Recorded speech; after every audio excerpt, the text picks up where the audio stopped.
This meeting is being recorded. So welcome everybody. It's going to take a little while to let everyone into the waiting room, so if you just give us a couple of minutes for that. As you'll see, the meeting's being recorded. I hope you're all happy with that.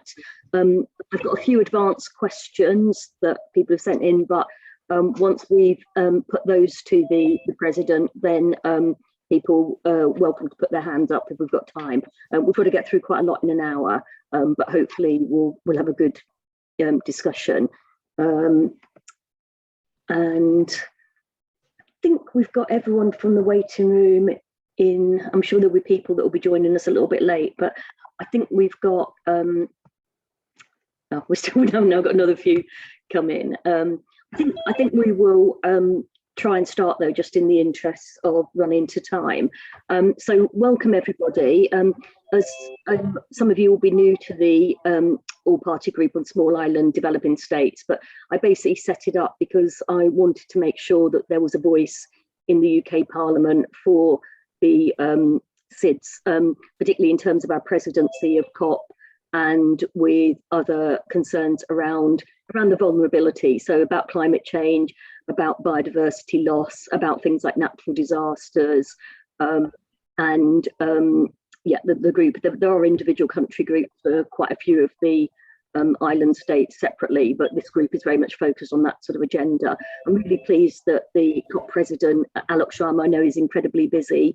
I'm very glad that he's agreed to meet the group. I think it shows that he's very serious about trying to make sure that the island states are represented in the discussions. I'm sure, we've had a few questions in advance, I've said, but I think what we're hoping to hear from the President is particularly about, my speaker's not working. Sorry? Audio settings. No, that somebody perhaps needs to mute themselves, but particularly, about what happens between now and COP27, how we can look at improving access to finance for SIDS. I know that's a really big issue.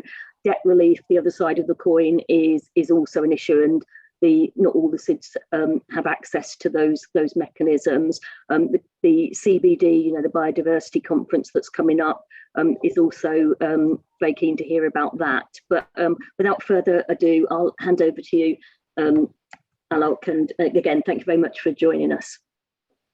Kerry, thank you very much, and thank you for all the work that you and the APPG do. And I think it's actually vitally important that you set up this APPG precisely to focus on the needs of people across the world who are most vulnerable to climate change. And I've always said over the past 2 years, when we've had the sort of presidency designate, that the UK is neutral in the process, and I hope people have felt that as we have conducted negotiations. But I also have said that on a personal level, I have seen myself as a champion of developing countries, particularly those on the front line of climate change. Last year I had an opportunity to travel to a range of countries, including some of the SIDS, and just actually talking to communities who have experienced the ferocity of climate change firsthand really brings it home to you just how fragile life is for very many people. I was in Barbuda.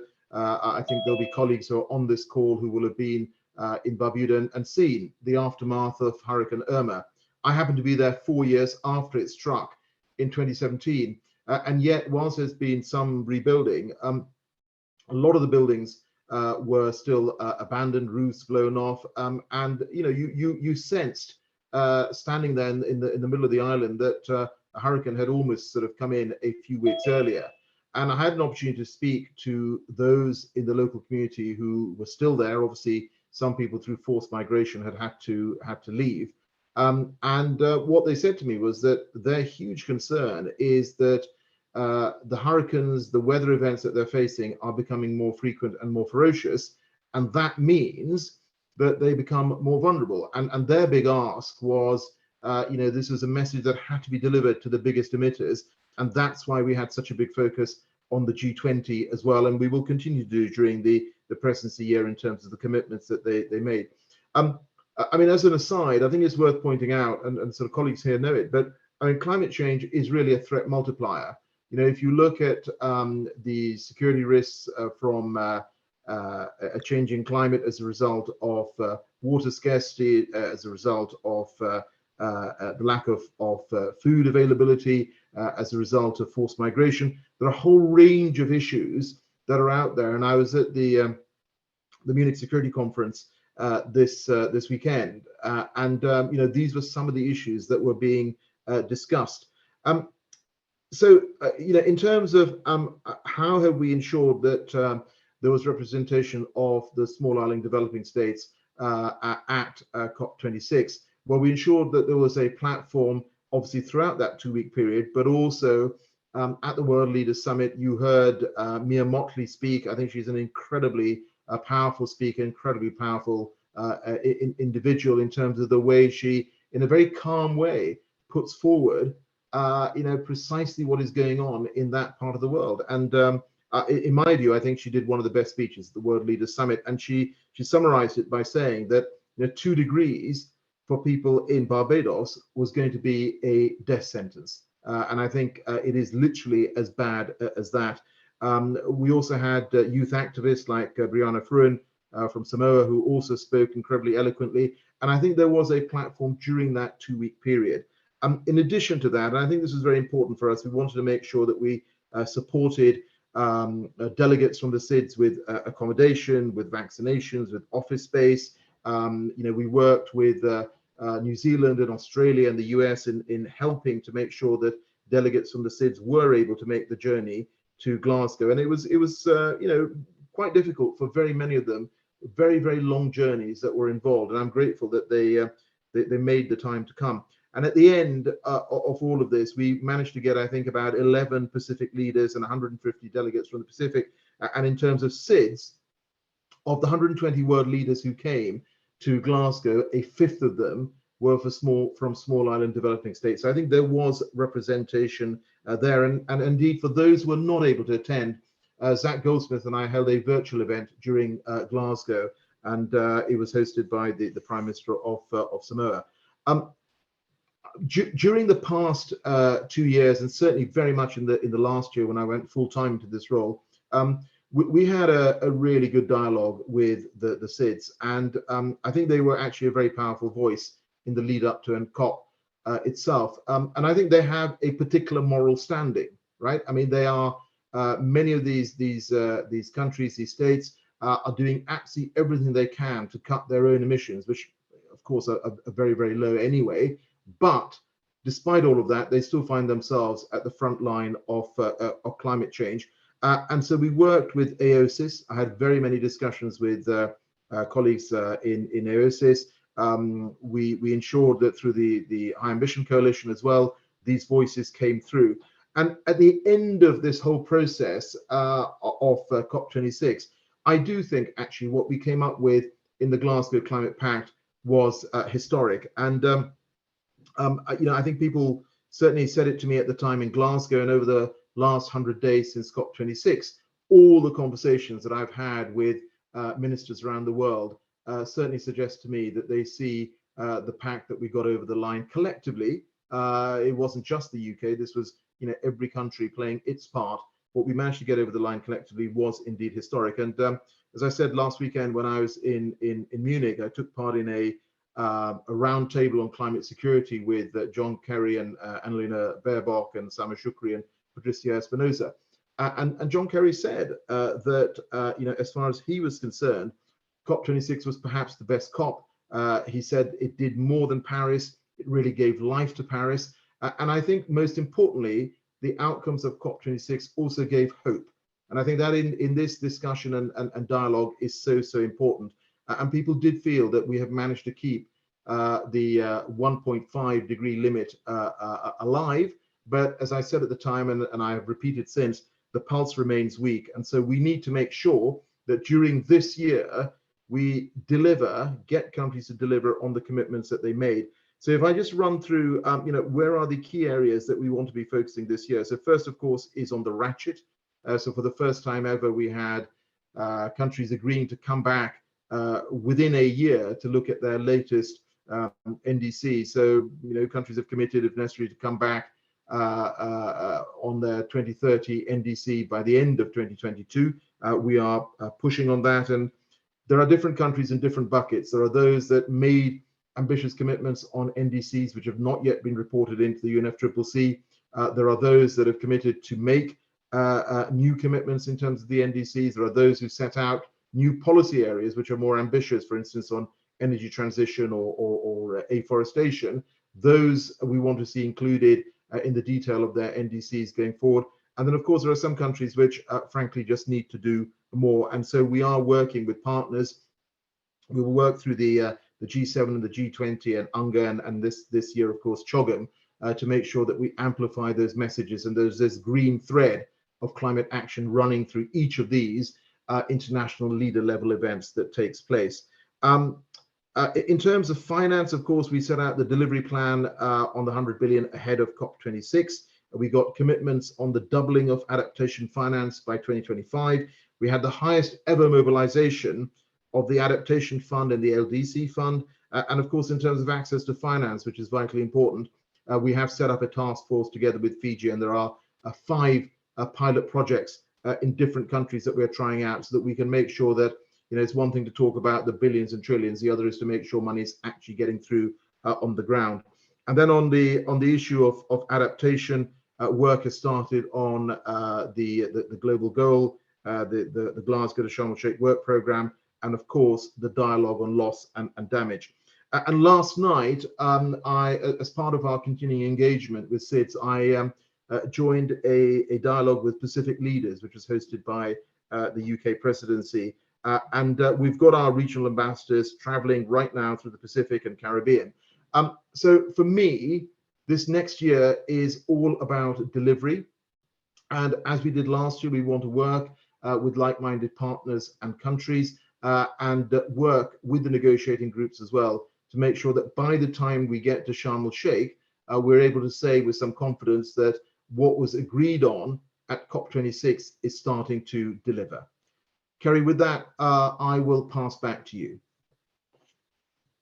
Hey, thank you so much for that, Mr. President. I'm in the interest of time, because I've got some questions that have been submitted in advance. I'm just going to read out them rather than asking the people to come in. So my first question is from Tess Wolfenden at the Jubilee Debt Campaign.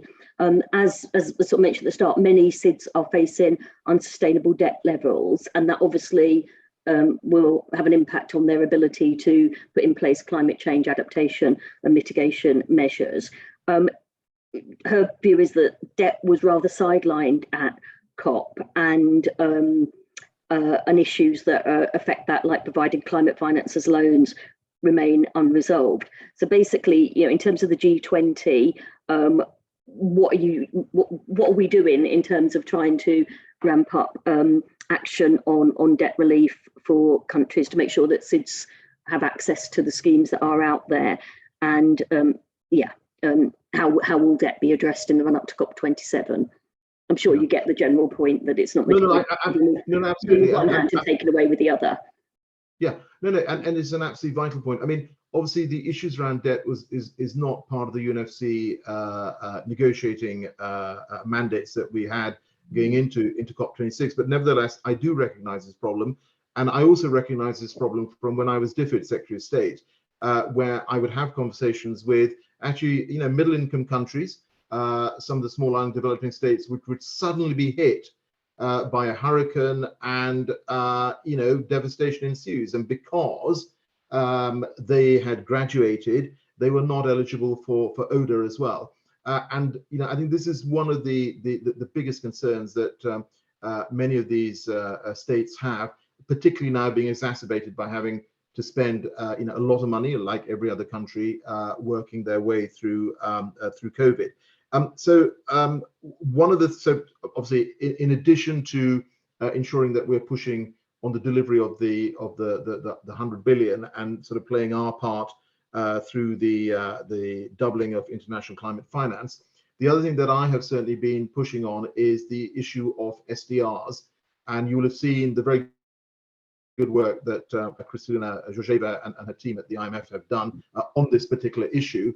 And if you look in the cover decisions, there is a very clear reference to SDRs, and that was something that certainly the Caribbean states were very, very keen that we have in there access to the SDRs to support financially. I mean, more widely, I think colleagues will know about this, the G20's common framework, and I think 73 there are 73 low-income countries which are eligible for this. I think 22 of those are SIDS, and for those who are not eligible for this particular framework, they're still able to apply for debt treatment from the Paris Club. But my personal view is that I think the work that's been done on SDRs provides actually a good channel for additional financing.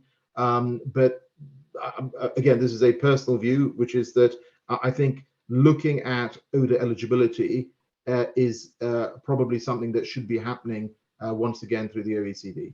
Yeah, I was going to say, there's some discussion about a vulnerability index. So it's not just looking at the income, but it is, as you say, looking at how easy it is for an island's economy to be knocked off course by something like, you know, COVID and a natural disaster on top of each other, and how long it takes to recover. So would you be receptive to looking at that idea?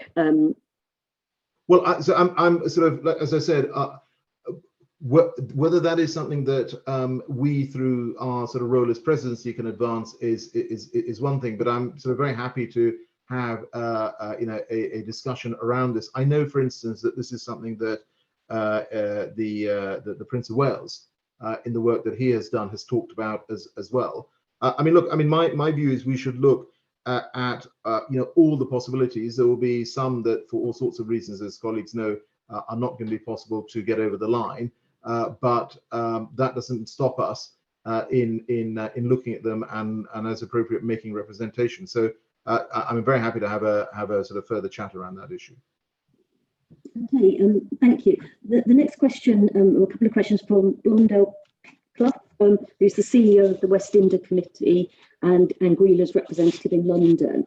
And he's saying that with many SIDS that aren't involved in the major forums like the Commonwealth, the EU or the UN, how can their voices be heard?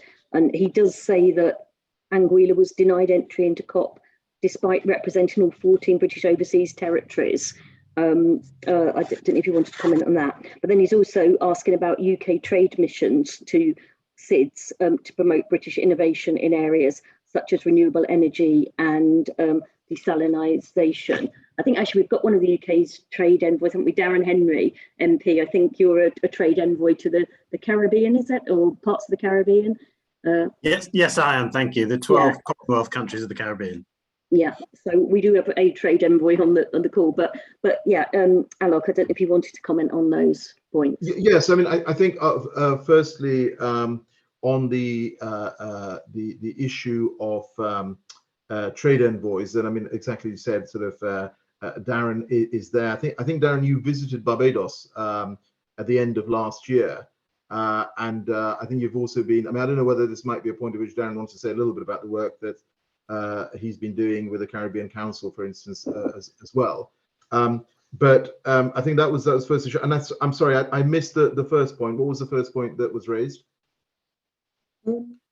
It was about if SIDS, the SIDS that aren't part of the Commonwealth. Yes, sure. UN, yeah, they miss out on having a platform there. And he was asking about Anguilla representing the 14 British overseas territories in terms of COP. So I think in terms of representation, I mean, I get that point.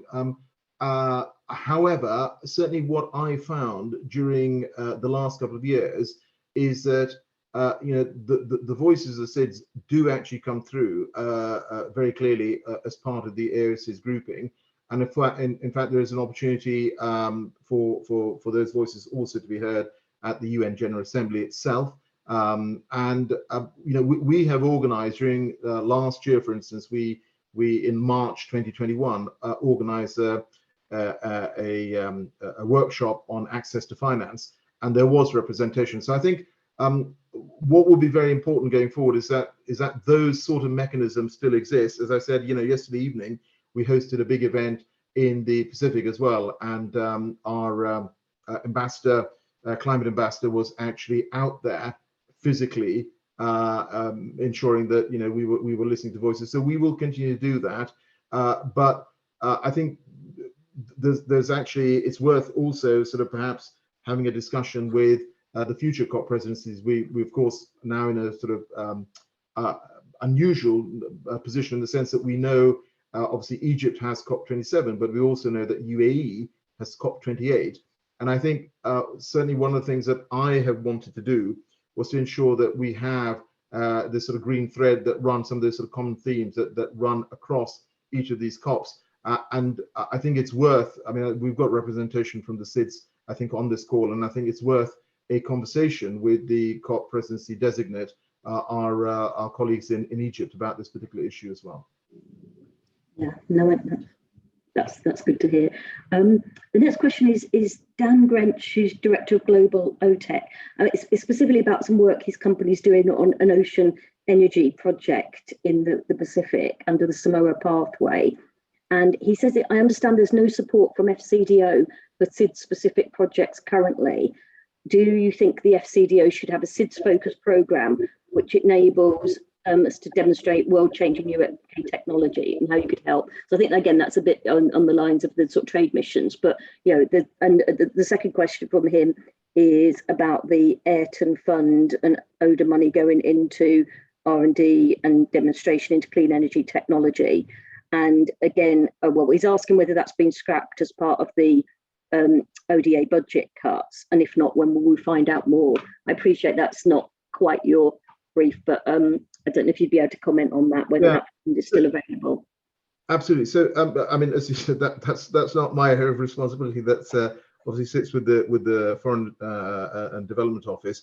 But as I understand, there are a number of programs that they are running to support SIDS, and I'm certainly aware that at COP26, the Prime Minister and Prime Minister Modi co-chaired an event where they launched this Infrastructure for Resilient Island States facility.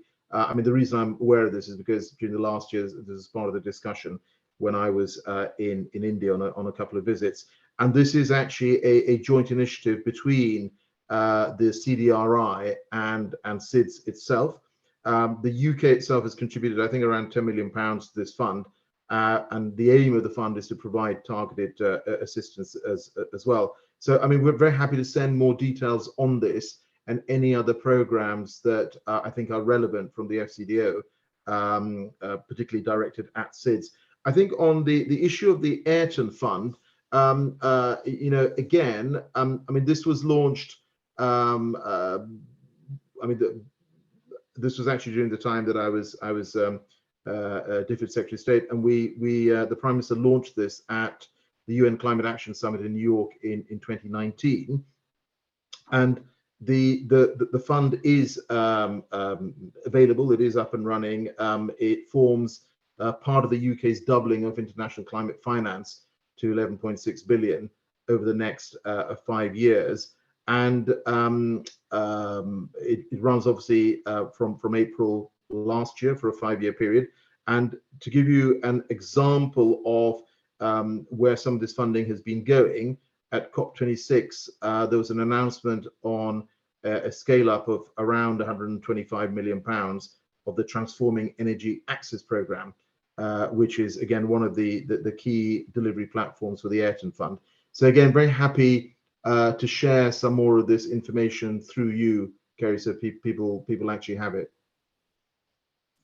And the last of the advanced questions are from Emma Atkins at the RSPB, and they're basically both about the Convention on Biological Diversity, the COP15.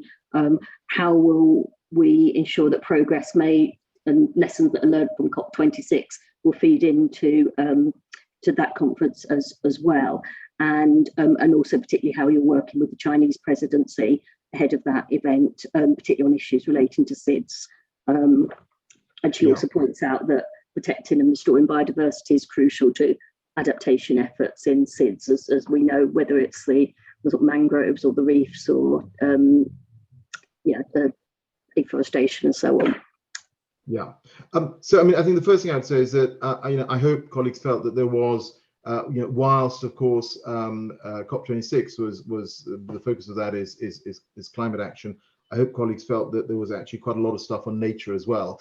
I want to pay tribute actually to Zach Goldsmith, who you will all know, who has really led and continues to lead on the nature track for the UK government. When it comes to CBD 15, obviously it's been kind of moved again, but we have a dialogue at official level with colleagues in the Chinese government, and we've been very keen to sort of see whether we can support them in coming forward with ambitious outcomes at COP15 as it is. I spoke last week with Xie Zhenhua, the Chinese climate envoy, and whilst we didn't go into sort of detail of CBD 15, there is clearly a dialogue which is available at ministerial level as well with the Chinese on this particular issue. So we will continue to push and work with them. And again, if colleagues are looking for a bit more sort of feedback, I'm sure we can come back on that. Okay, I've now been told we've got some questions posted in the chat as well now. So the first one is about, it says the G77 in China proposed text for a loss and damage finance facility in the outcome document, which was removed. Would you not agree that SIDS cannot wait years for financial support? This needs to be agreed at COP27 and beyond the 100 billion, which is for mitigation and adaptation. I don't know if you can see the chat there. It might. No, I can see the chat. And so, yeah. I mean, yeah. So I think the first thing I'd say is that, I hope colleagues appreciate, and you will have seen quite how challenging it is to try and get 197 countries to agree to common text. We did manage to do that, and I think there was a bit of a sort of wobble in the final hours, but nevertheless, I think even the language on coal was historic. We'd never managed in previous COPs to get language on coal face down in the cover decisions themselves. On this particular issue of loss and damage, what I think we do have, and I accept that the proposed text did not sort of make it through as some parties would have liked. But what we did have, which does move the discussion forward, is a agreed formal dialogue, the Glasgow dialogue. That will be obviously run by the SBs and kick off in the middle of this year. And that is a sort of 4-year dialogue that's going to take place. But clearly, particularly since COP26, COP27 rather, is being hosted in Africa, there is an ask from countries in Africa as well for more progress to be made on this issue. So as I've said this in the House as well, I mean, this is consensus based. We will have to see how this dialogue sort of goes forward, but I do think that at COP26 we did actually move things forward in terms of at least ensuring there is now a formal dialogue on this issue. The other thing that of course is also kicking off is the discussion on the post-2025 finance goals. So that's another work program that is going to be taking place. I think we'll see where we get to by the time we are at Sharm el-Sheikh. Clearly there are a whole range of views on the issue of loss and damage. What we're going to have to do is work very hard to find consensus on this. But as I said, if you look in the cover decisions, there was a lot set out in terms of loss and damage, and there is now at least a process to move this dialogue forward, which wasn't there before. I was on a call yesterday on the APPG climate change, and I know there was a representative there from the climate vulnerable countries and from Bangladesh, and he was, said he felt that the ball had been dropped on loss and damage at COP26, but there was also concern expressed by others that the Glasgow dialogue could mean an awful lot more talking rather than actually getting finance out to countries that need it. So I just wondered, what your answer was to that if you say it's a 4-year process, when countries actually need the money now, and we need to sort of try and find the right finance facility now. Yeah. But the other side of it is, will there be transparency about this dialogue? Is there going to be reporting back? Are we going to know what's being discussed? or do we have to wait 4 years to hear? Well, no, I mean, clearly all the parties are going to be involved in this dialogue. So, I mean, people will be very much a part of this. And as I understand, I think I've got my colleague Joanna McGregor as well on the line. She might want to comment a little bit in terms of the process, but I think we've started asking for submissions, right, Joanna, which are due by April. I don't know which date in April. Yes, indeed. Yeah. Okay. In April, Minister. I remembered something. That's good. But just on this particular issue about us not ending up for this to become a talking shop, I think just the fact that we have a formalized dialogue which has a end date, I think is really quite important, and we will see the progress that's being made. So I mean, I don't think it's a case of you wait for the end of the dialogue before you see the direction of travel, and there is an opportunity over this next year to set that particular direction, and I'm sure this is something that the COP27 presidency will also take quite a lot of interest in. The other thing I didn't say is that what we also managed to do at this COP was to get agreement on operationalizing the Santiago network. And if you look in the cover decisions, there was agreement on ensuring that there was funding available for this. So there will be a technical facility set up which provides support on loss and damage. We want to get all of that in place by COP27. So look, I completely understand those colleagues who feel that not enough progress was made on this. I certainly think more progress was made on this than I suspect many expected, and certainly we have moved the discussion on forward. But this is a consensus-driven process, right? We need 197 parties to agree to everything. It just needs one party to walk away, and the consensus breaks. So I hope colleagues will appreciate that as well. Joanna, is there anything else you wanted to add on the Glasgow dialogue?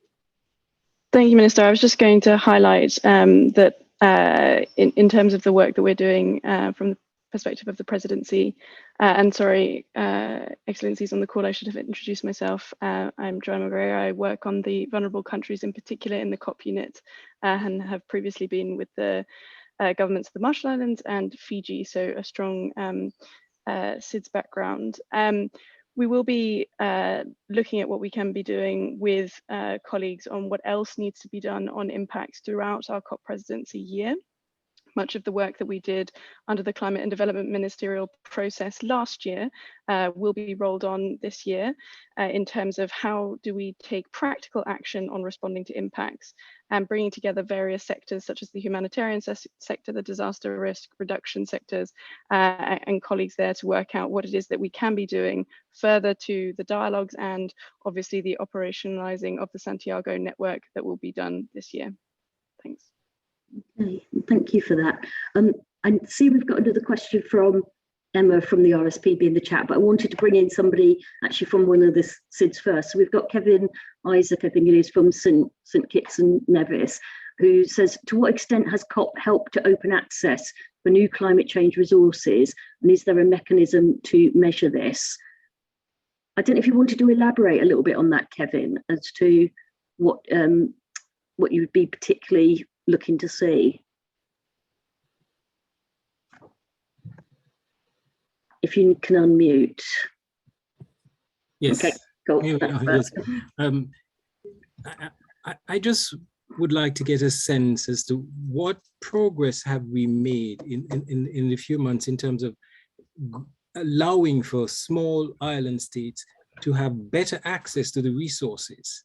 I know there's a lot of discussion about resilience and so on. And for me, the whole notion of resilience puts the onus on small states to access or to come up with resources to be able to respond to climate change. So I'm trying to get a sense as to what mechanisms are in place to see or to open the pathway for these member states to really access these resources, if there's any resources to access in the first place.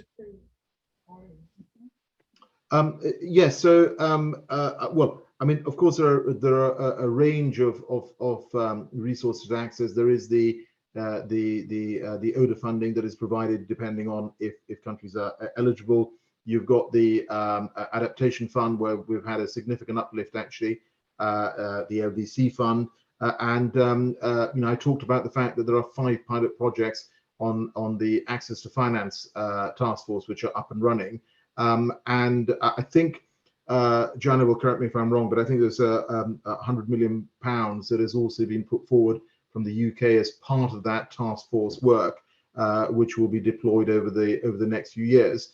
And then, of course, there is the Santiago network, and I think that I think will be actually really quite important in terms of providing that technical advice, which has been a missing component of what is required in terms of supporting many of the SIDS as well. But I mean, I go back to this point that the one thing that I think lots of people want is much more progress on loss and damage, and there is now a formal process. Where that ends, I can't tell you. I cannot predict where that will end. But certainly, the one thing that people can do on this call is part of that that dialogue through parties to try and influence the direction that it goes in. Okay, thank you for that. So in terms of the other questions in the chat, Emma from the RSPB would thank you for the answer that you gave about COP15, but could you give any more detail on the dialogue that's happening with China on nature-based solutions for mitigation and adaptation to climate change? So I think that is really important. Remember, it's not just about protecting countries from biodiversity loss. It's actually the role that nature-based solutions could play in helping to mitigate against climate change as well. Yeah, so I mean, I think nature-based solutions has been a big part of what we have done as part of COP, and the various dialogues that have been up and running on that as well, particularly when it comes to sustainable development and sort of afforestation. What I'm very happy to do through you, Kerry, is perhaps provide something in writing with a bit more detail on that particular question, because I think that, coupled with the dialogue that we've been having with colleagues in Beijing on CBD, I think will be quite interesting and useful. That's good. Sounds like we have to do a regular newsletter to everybody, aren't I, with all these updates and that. We might have to think about having a very primitive APPG website, or I suppose Facebook page or something. We now got Kat from asking, we've heard there may be a ministerial level event in March, similar to the climate and development event the UK hosted last year. Can you say more about what SIDS priorities will be on the agenda for that event, and what you hope could be achieved there? So I suppose the first thing is, will there be a ministerial level event in March? So, Kat, I mean, I don't think we've got it. I don't think we've got any agreement at this stage on. Certainly, if you're talking outside the various sort of work programs that are up and running, I don't think we've got any sort of conclusion yet on a ministerial level event. There are discussions that are ongoing, and I think those discussions are sort of centered around issues on sort of finance, etc. But there is no sort of current agreement. So what I can't say to you at this stage is, yes, there will be a ministerial level event taking place on whatever date in March. It's not there yet, but I think you raised this sort of very important point, which is that what sort of needs to happen between now and sort of Sharm el-Sheikh is actually for there to be more of these ministerial level dialogues, either in the sidelines of other events that are taking place. So as I said, we've got the G7 chaired by the Germans, and you will have seen actually the German government is putting climate action front and center of their G7 presidency, and the discussions I've had with colleagues in the German government certainly give me a lot of hope that this is something that they really want to make sure that they focus on and progress. And as part of that, there will of course be a climate track and energy track, just as we had last year, and there'll be an opportunity, an environment track. There'll be an opportunity for us to meet like-minded colleagues in the margins and have discussions. And similarly with the G20, I was in Indonesia last week and having a discussion with colleagues in Jakarta about how we can work with their G20 presidency to push forward some of the headline commitments that we got from countries at COP26, and how we can sort of amplify that through the G20. But what we also did last year, and I think this made actually a big difference, was that despite COVID and I think despite some trepidation on the part of my team, we did organize a ministerial meeting in July in London, and we had representations obviously from the SIDS that came to that, and that was actually really very useful to have those face-to-face meetings. I mean, look, I think you can do an enormous amount on Zoom calls and Teams calls and all the rest of it, but if you want to have a dialogue where you start a negotiation, a discussion, quite a lot of the time I think that has to be face-to-face. So I hope what we will see, Kat, is further meetings like that, which are focused on the COP agenda, ministerial meetings of representative group of ministers during this year. But no, there is nothing sort of set in stone so far for March. Okay, thank you. The next question we've got, and if people don't want unless Joanna, you're going to tell me differently. All right. No? I'm not minister.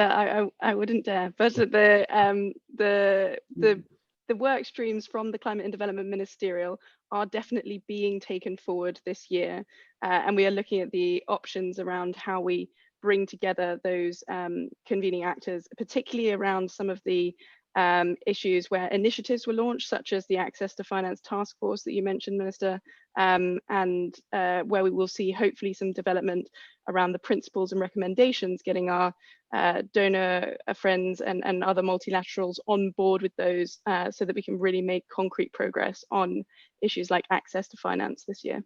Yeah, and I think Kat has said in the chat, thanks so much for the answer. I think last year's face-to-face ministerial was really appreciated by everyone, so it would be good to see. So there's clearly an appetite for it to happen again. I've got a question from Caitlin Che, whose my detective work suggests might be from Singapore. But the question is just a broad brush question about more details on what the UK's priorities for the remaining months of its presidency are, and how you would like to ensure continuity, or how you intend to try to ensure continuity. I mean, you've sort of said about Egypt and UAE and that desire to sort of start working with the countries that are coming, are taken over from you. But could you say a little bit more on that? Yeah, absolutely. Look, I think in terms of priorities, hopefully I covered the headlines in terms of what we want on mitigation and adaptation and finance. And I made a speech at Chatham House on, I think, the 24th of January. And I would just direct colleagues to look at that. I think it's available on gov.uk.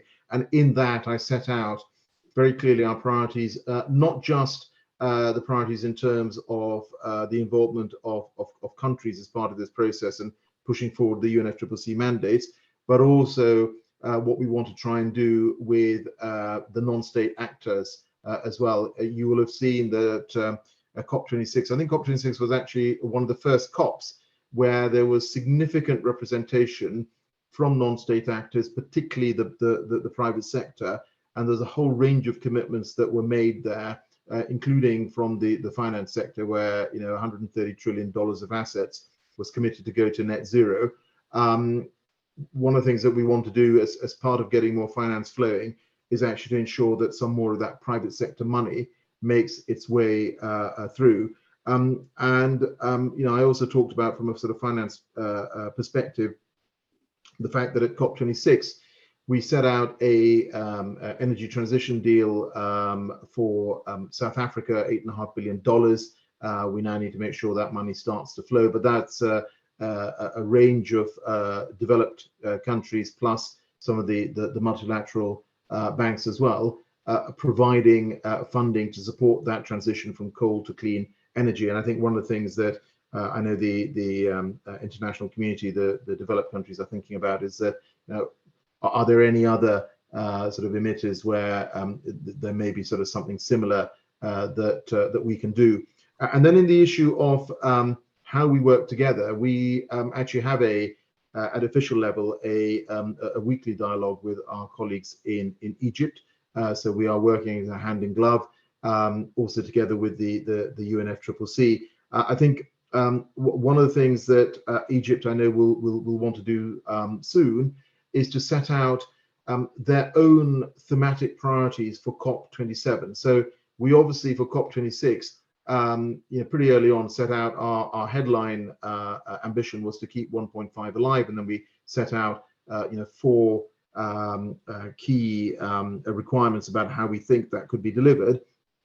And then we also had a thematic focus on coal, cars, trees, and cash as well. And I think that program work will continue. But in the same way, as well as taking forward all the mandated items from COP26, I'm sure Egypt will want to focus on some of the themes that are important for Egypt. So I think we have to wait and see where we get to. But I hope colleagues will feel that we are working closely with our Egyptian partners on this, and there will come a point during this year where we kind of hand over the baton, so to speak. I mean, formally that baton gets handed over on the first day of COP itself, which is in November.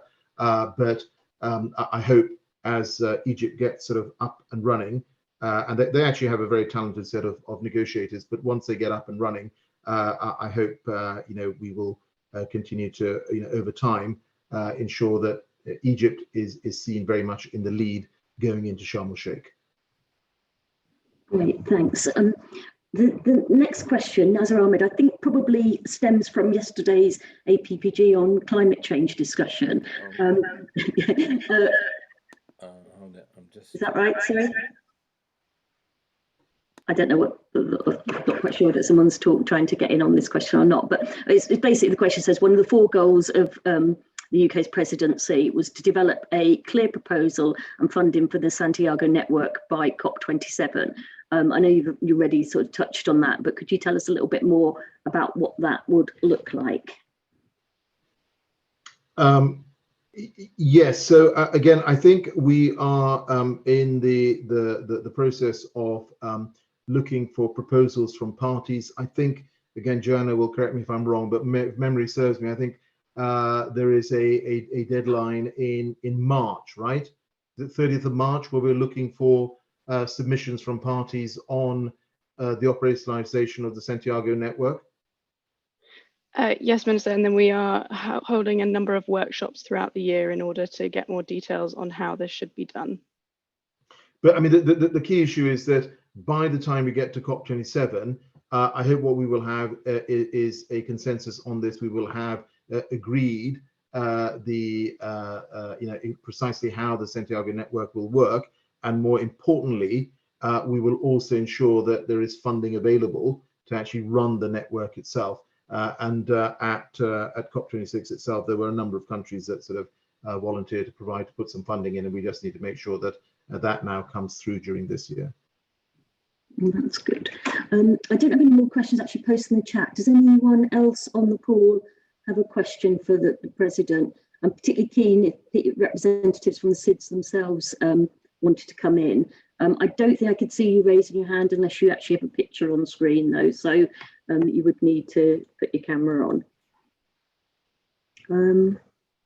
No, I don't think there's anyone else, and there's nothing else in chat. So in that case, I'm going to give people a couple more minutes. I just, while we're just sort of seeing if anyone else has come forward, my concern is that, particularly, I find it quite difficult keeping track of all these different initiatives, and it would be good to have a really clear timeline as to when we can hope certain things to be on the agenda. So I think particularly from the point of view of a sort of small and not very well resourced SID, you're talking about countries that might have the same population as my constituency. It's going to be difficult to devote the time to making submissions and trying to get their voice heard at the right sort of time. And I know there's organisations like Pacific Island Forum or AOSIS or whoever that are speaking up for them, but I just think clarity as to where the things that are most likely to affect SIDS, it would just be really useful to have that and to sort of know when they need to sort of speak up and make their voices heard, and also that feedback as to whether there has been progress on particular things, because like I said, I think it is quite difficult to keep track of all these different initiatives and what they actually mean, especially when with some initiatives they mean things in on paper, but don't necessarily translate into actually, money changing hands or the sort of action that we need to see. So I don't know if there's a sort of resource that you could make available where just. Yeah. So I mean, so no, I understand the point. I mean, what I would, I mean, from my perspective, what I have seen over the past couple of years, that actually the knowledge base of the SIDS, including at ministerial level, is really very, very strong. And when we went into last year, we wanted to make sure that there were ministers who were appointed to run as pairs on particular issues. So either elements of the Paris rulebook, which we managed to close off, or issues around loss and damage, or the 1.5. Some of the ministers who were deployed were from the SIDS. I mean, these are very, very experienced people who know their stuff. So I feel, I mean, I'm happy to stand corrected, but I do think that the issues are understood by the SIDS, and I think the mechanisms are there in place to make sure that those voices are heard. I think perhaps negotiations are by their very nature sort of fairly opaque, because they are very, very complex, many of them. And I think for the general public, you don't really sort of understand some of the sort of intricate details of all of this stuff.